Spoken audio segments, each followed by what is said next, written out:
Elle a raison. Le programme de LFI, c'est il faut mieux accueillir les migrants.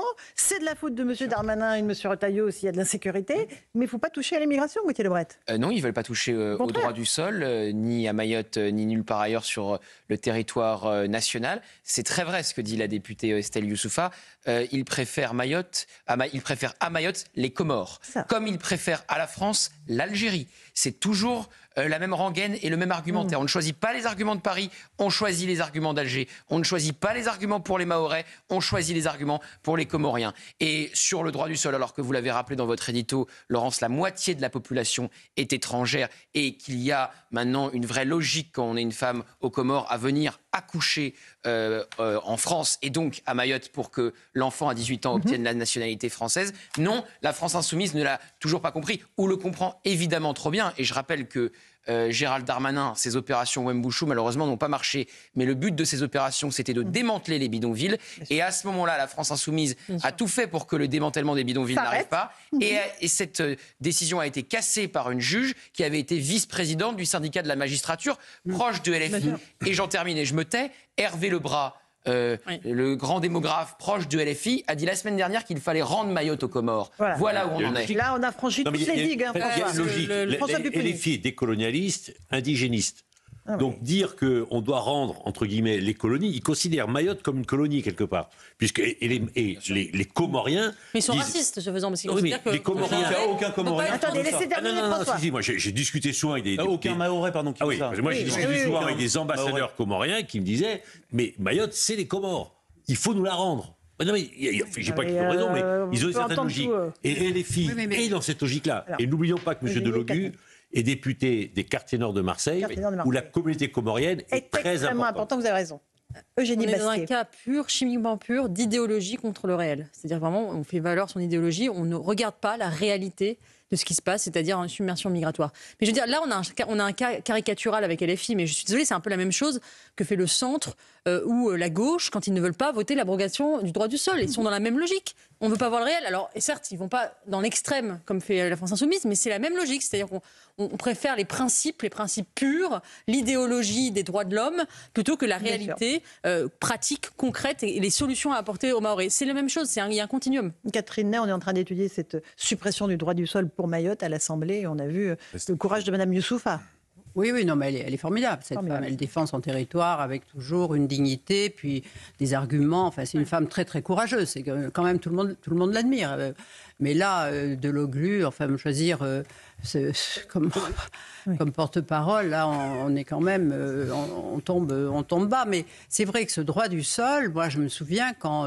François Baroin, qui était ministre des Outre-mer, avait déjà proposé de le faire c'était en 2005 et Jacques Chirac, qui terminait son mandat, lui avait dit qu'il valait mieux attendre, mais il avait proposé une solution qui aurait pu être adoptée et assez vite, parce qu'en plus à l'époque c'était pas un département, c'était des collectivités, et il proposait de faire de la maternité de Mamoudzou un hôpital international avec un terrain assez large pour faire que ceux qui venaient là n'étaient pas français et que dès que les femmes avaient accouché, on les renvoyait chez elles. Voilà. Et ça c'était un projet sur lequel il s'était pas mal avancé, où il y avait, et comme on était proche d'une autre élection présidentielle, je crois que c'était Jacques Chirac qui avait renoncé, mais ça, on a raté plusieurs fois des occasions, parce que ça aurait été déjà une avancée. Et il disait même que tous les bateaux qui arrivaient, tous les avions qui apportaient des immigrés, il faudrait les détruire. Alors évidemment, c'était assez fort de le dire, mais là, il y a eu des... Et quand on laisse les choses traîner, à l'époque, il y avait 30% d'immigration comorienne. Maintenant, c'est 50 à 60%. Donc, il y a... Mais ce qui est frappant dans ce débat, c'est que quand on regarde, on se pose la question, qui aujourd'hui demande la suppression du droit du sol à Mayotte ? C'est quasiment l'intégralité des Mahorais. Donc c'est le peuple, entre guillemets, qui habite à Mayotte, qui demande ça. Et ça rend c'est insupportable pour la gauche, puisque les territoires d'outre-mer étaient considérés comme des bastions, des réserves électorales naturelles de la gauche et de l'extrême gauche. Sauf que, patatras, ça se passe pas du tout comme ça. À Mayotte, eh bien, les gens votent quasiment tous tous Rassemblement national depuis une petite dizaine d'années. Et donc, c'est là où il y a tout le paradoxe. On voit Sébastien Delogu, il essaye de penser pour les Mahorais dans leur intérêt, mais en réalité contre eux.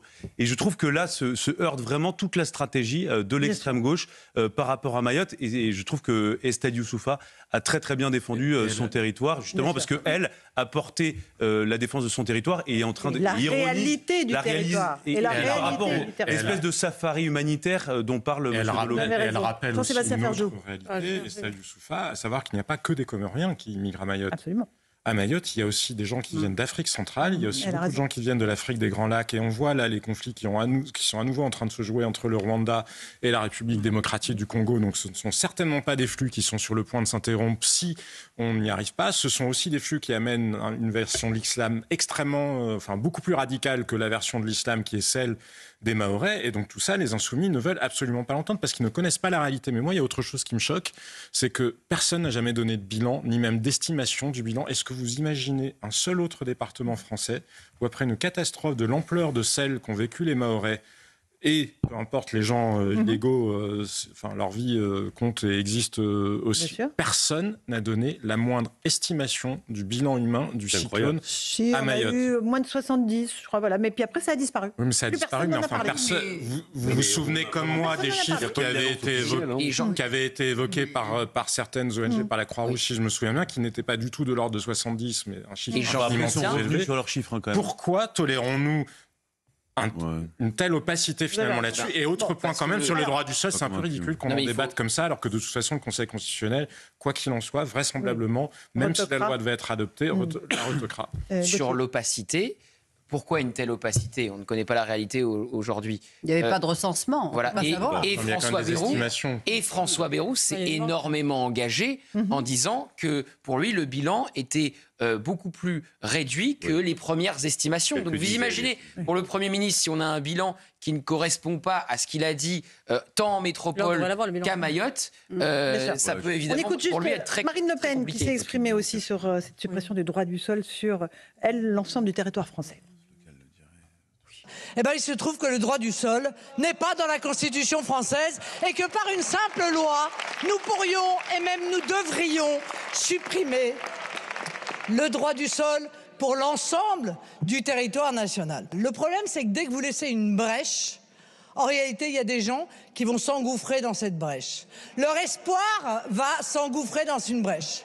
S'il y a une personne sur 5 migrants clandestins qui a une chance pour qu'un de ses enfants devienne français, eh bien, il y en aura 15 qui prendront la mer.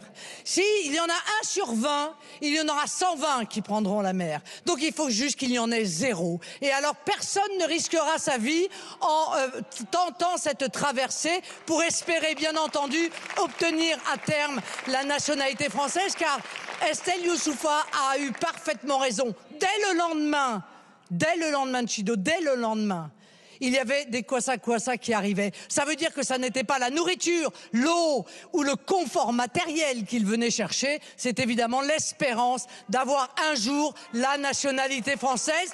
Il faut, je le crois, faire cesser cet appel d'air de l'immigration clandestine. Voilà pour Marine Le Pen. Eugénie, c'est évident. Et ce qui s'applique à Mayotte, ça s'applique certes à moins grande échelle à la France. Le droit du sol est une exception française. Enfin, il y a d'autres pays, les États-Unis, le Canada, qui le pratiquent, mais c'est pas du tout la norme dans les pays développés, occidentaux, et encore moins d'ailleurs dans les pays du Sud global. Il y a énormément de démocraties qui n'ont pas le droit du sol. Je ne comprends pas cette obstination française à se draper dans des principes qui ne sont absolument pas universels. Sachant quand même parce que ceux qui sont pour le droit du sol, ils sont aussi pour l'immigration. Ils sont aussi. Non, vous avez des gens centristes qui sont pour le droit du sol. Oui, mais parce que c'est l'ouverture de la France. Considèrent qu'il y a des problèmes d'immigration, mais qu'on ne peut pas les toucher. C'est un principe sacré. Oui, et Catherine, non, mais attendez, là, il n'est pas question de fin du droit du sol. C'est simplement une légère restriction. C'est-à-dire qu'il faut avoir une durée de présence sur le territoire mahorais qui passe de 3 mois à 1 an minimum, et il faut être issu de 2 parents de nationalité française. Donc, non, mais c'est pas non plus la fin totale du droit du sol. Donc, il y a encore un gap, une marge énorme avant la fin totale du droit du sol à Mayotte. On ne parle pas de fin totale du droit du sol. Oui, ce que l'on a peine à comprendre, comprendre quand on a vécu en France, c'est que la situation de Mayotte est très difficile, les conditions de vie sont très difficiles, on manque de beaucoup de choses. Mais pour les Comoriens, c'est encore un paradis qui est très envié. Et pourquoi ils sont venus tout de suite avec leur bateau dès que tout était cassé? Parce qu'ils ont dit ça fera du travail pour reconstruire. Et d'ailleurs, il y avait des témoignages qui le disaient. Donc on ne se rend pas compte que cet appel de l'île de Mayotte est vraiment presque un Éden pour toutes les Comores qui sont très pauvres. Et donc la situation fait que l'avenir est quand même assez sombre. Il ne faut pas sous-estimer non plus le fait que ce ne sont pas que des flux spontanés. Il y a bien sûr des flux spontanés de gens qui cherchent une vie meilleure. C'est à hauteur d'individus, on ne peut que le respecter. Mais c'est aussi les territoires français ou les départements français d'outre-mer sont des lieux ciblés par des puissances étrangères pour déstabiliser la France. On le sait, c'est le cas, on l'a vu en Nouvelle-Calédonie. Vous vous souvenez de l'ingérence des Azéris, exactement. C'est le cas en Martinique. Il y a des puissances étrangères qui essayent de déstabiliser la France par ce biais-là. Et on sait que la Russie travaille de près avec Moroni, la capitale des Comores. Qu'est-ce qu'on va retenir de l'action d'Emmanuel Macron pour Mayotte? Parce que maintenant, il est hors jeu du débat politique. Il fait autre chose, s'occupe du Louvre, des péages, voilà. Des TikTokers, effectivement, islamistes et mythomanes. Donc, il est plus sur le devant de l'actualité. Donc, on retiendra une phrase. Le kwassa pêche peu, il amène du comorien. C'est ce qu'il avait dit, souvenez-vous. Il avait dit ça lors d'un de ses premiers voyages. Lors d'un de ses premiers voyages, lors de son premier mandat. Donc, qu'est-ce qui a découlé de cette phrase? Absolument rien. Absolument rien. Et c'est tout ce qu'on retiendra pour le moment de son passage sur Mayotte. On se retrouve dans un instant. On prendra des nouvelles du pseudo-influenceur d'OLM, Louis Dragnel. Parce qu'il y a un rebondissement. Il était, on avait tenté de l'expulser, c'est ça? Ça n'a pas marché. Ça n'a pas marché, il est revenu. L'expulsion en elle-même a été cassée par la justice administrative, le tribunal administratif de Paris. Et là, on vient d'apprendre que l'OQTF n'est plus valide, puisque le tribunal administratif de Melun vient d'annuler l'obligation de quitter le territoire français et vient de contraindre le ministère de l'Intérieur à lui donner un titre de séjour provisoire. On vous explique absolument tout dans un instant.